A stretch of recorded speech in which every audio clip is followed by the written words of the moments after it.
그 이재명 대통령이 첫 이제 그 기자회견을 가졌습니다. 거기에서도 이 너무 한쪽으로 제왕적인 대통령이 되는 거 아니냐, 권력이 집중되는 거 아니냐는 질문을 받고 전혀 그렇지 않다고 답변을 하셨어요. 어떻게 생각하십니까? 결국은 취임한 지 한 달밖에 안 됐는데 우선은 취임 한 달 만에 이렇게 기자회견을 하는 것이 좀 이례적인 것 같습니다. 한 달 동안 뭘 했다고 기자 간담회를 하겠습니까? 특별히 한 것도 없는데. 그런데 엄청나게 많은 것들을 했다고 이제 자화자찬을 하셨는데 결국은 이것이 여러 가지가 의도가 숨어 있는 거라고 저는 봅니다.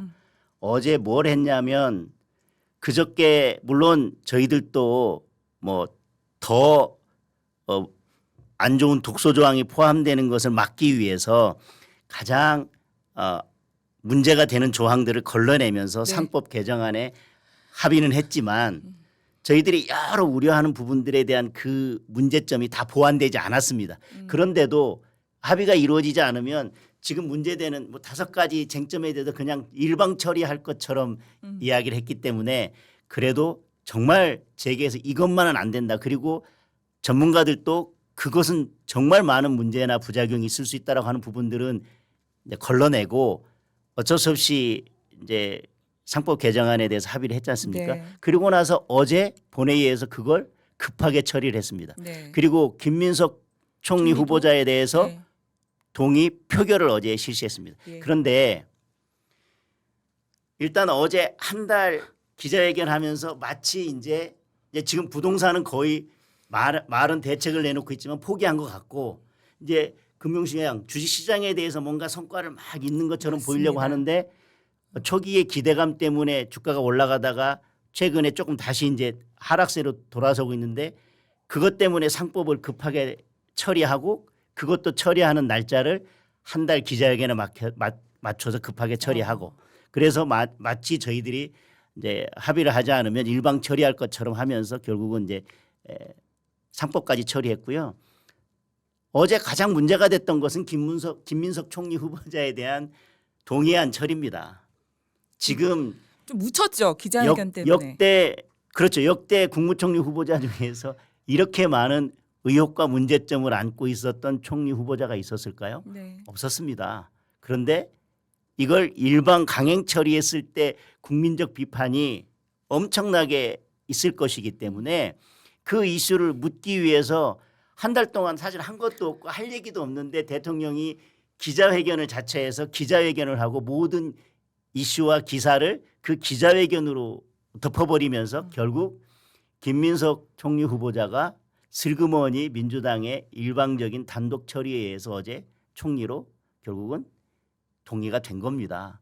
결국 이런 것들을 보면 민주당은 참 교묘하게 미리미리 이렇게 문제가 많은 총리 후보자를 내고 그걸 어떻게 밀어붙이고 언제쯤 무슨 뭐 대통령 기자회견을 하고 해서 이슈를 돌리고 국민들의 눈을 다른 쪽으로 돌린 다음에 이걸 슬그머니 밀어붙일지에 대해서 미리 다 계획을 가지고 이렇게 움직였던 것이고 어제 기자회견 내용을 보면 특별한 알맹이도 없습니다. 해야 될 이유도 없고 도대체 무슨 한 달 동안 한 게 있다고 기자회견 했나라고 하는데 결론은 김민석 후보자에 대한 이슈를 덮기 위한 기자회견이었다고 생각합니다.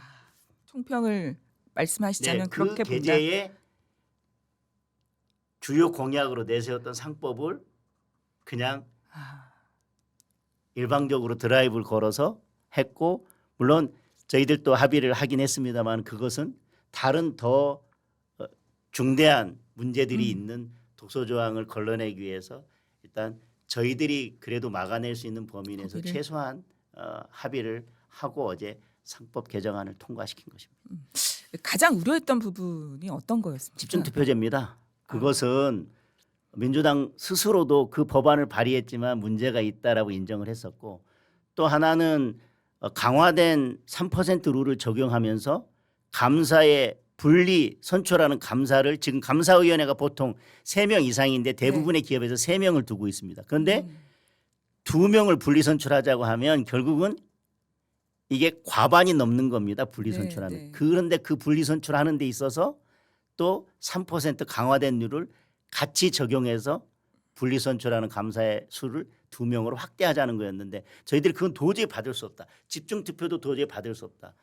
그때 그럼 민주당이 그럼 우리가 일방적으로 하겠다. 적어도 우리는 감사의 수를 분리선출하는 감사의 수를 2명으로 확대하는 것은 우리는 무조건 하겠다라고 하기 때문에 사실 재계 입장에서 보면 분리선출하는 감사의 수를 2명 두는 것은 더 여러 가지 문제가 발생할 수 있습니다. 그래서 지금 사내이사를 감사로 선출할 때는 대주주의 의결권을 3%로 제한하되 특수관계인의 지분을 합산하도록 돼 있는데 사회이사를 감사로 선출할 때는 그 조항이 적용이 되지만 특수관계인의 지분을 합산하지 않았었습니다. 이 두 개가 조금 분리돼 있어서 규정이 좀 달리 되어 있었는데 그 조항을 특수관계인의 지분을 합산하는 것으로 조정하면서 분리선출하는 감사의 수를 2명으로 늘리는 것 그건 수용할 수 없다. 없다. 그리고 이사 집중투표제는 수용할 수 없다라고 해서 그래도 재계에서 가장 우려하던 독소 조항들은 걸러내는 수준에서 여야 합의를 해서 상법 개정안을 처리를 했습니다. 그러니까 이런 부분들이 조금 더 이제 우리 국민의힘의 의원들께서 노력을 하신 부분이고 애를 써주신 부분인데 잘 몰랐던 것도 있는 것 같아요. 네네. 예. 그리고 이사의 주주에 대한 충실 의무 같은 경우에도 배임죄 부분에 대한 다른 어떤 보완 장치를 해야 되는 게 아니냐라는 재계의 우려가 있었습니다. 네. 근데 그 부분에 대해서도 합의하고 협상하는 과정에서 그 내용은 상법에 담을 내용은 아니기 때문에 일단 이 상법 개정안을 통과시키고 추후에 그 부분에 대해서는 다른 법, 형법 등 다른 법에서 그걸 보완하는 것들을 함께 논의해 나가자 이렇게 의견이 좁혀졌었습니다. 네. 예, 아까 그 기자회견 말씀하시면서 하신 말씀인데 이 주식 시장 네. 저도 좀 눈여겨봤습니다. 대통령이 주식 얘기를 2번이나 하셨거든요. 모두 발언에서도 하셨고 그리고 첫 번째 질문에서도 눈에 띄는 성과로 이 주식 시장이라는 걸 딱 꼽았거든요. 근데 주식시장 같은 경우에는 기대감이 있으면 올라갈 수는 있습니다. 어나운스먼트 효과가 있어서 뭔가 대통령이나 누가 이게 주식시장을 부양하겠다. 그리고 주가를 올리겠다라고 한다면 그 선언 때문에 그 어나운스 때문에 주가가 일시적으로 올라갈 수 있습니다. 그러나 주식은 그런 효과만으로는 계속해서 주식을 계속 떠받치면서 유지하기는 어렵습니다. 네. 결국은 경기가 활성화되고 기업들의 수출이 신장이 되고 그렇죠. 우리의 그 뭐 AI나 여러 그 미래 산업들이 어느 정도 국제적인 경쟁력을 갖추면서 경제 구조 전체가 그리고 경기 전체가 활성화돼야 이 주식이 올라가는 거지.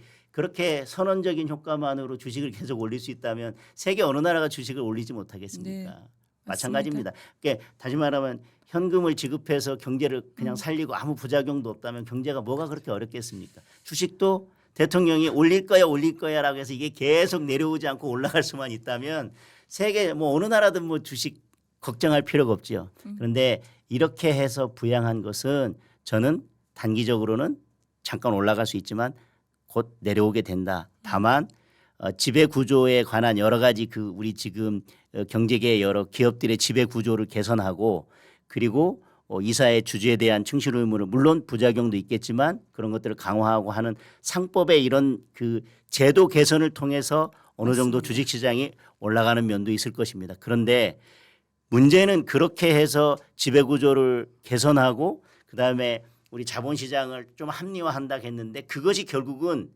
기업의 경영 위축으로 이어진다면 그래서 그럴 수 오히려 없죠. 기업이 숨 쉴 수 없는 환경이 된다면 장기적으로는 또 다시 주식시장은 내리막길을 걷게 될 겁니다. 그래서 저희들은 자본시장이나 이런 그 기업의 지배 구조 이런 것들을 바꾸는 것도 중요하지만 그것을 일시에 바꾸거나 어떤 부작용에 대한 고려 없이 제도를 한꺼번에 급격하게 바꾸게 되면 결국은 어떤 부작용이 올지 아니면 기업들이 또 어떻게 이것으로 인해서 어려움을 겪을지 그럼 결국은 국가 전체 경제에 영향을 미치기 때문에 그런 것들을 고려하면서 좀 심도 있게 논의하자라고 이야기하면 민주당은 늘 얘기합니다. 이거 몇 년 전부터 뭐 20년 전부터 10년 전부터 논의해 왔다라고 하는 거는 한데 그건 자기들끼리 논의한 거지 국회에서 여야가 머리를 맞대고 고민해 본 적도 없고 국민들에게 그걸 설명하거나 설득해 본 적도 없는데 민주당은 심도 있는 논의를 하자고 하면 이게 몇 년 전부터 뭐 19대 때부터 20대 때부터 계속 해왔다는 거예요. 그건 자기들끼리 논의한 거지 네. 공개적으로 논의한 적은 단 한 번도 없는데 오래 했으니까 이제 더 이상 안 해도 된다라고 늘 그렇게 답변을 하고 있어요.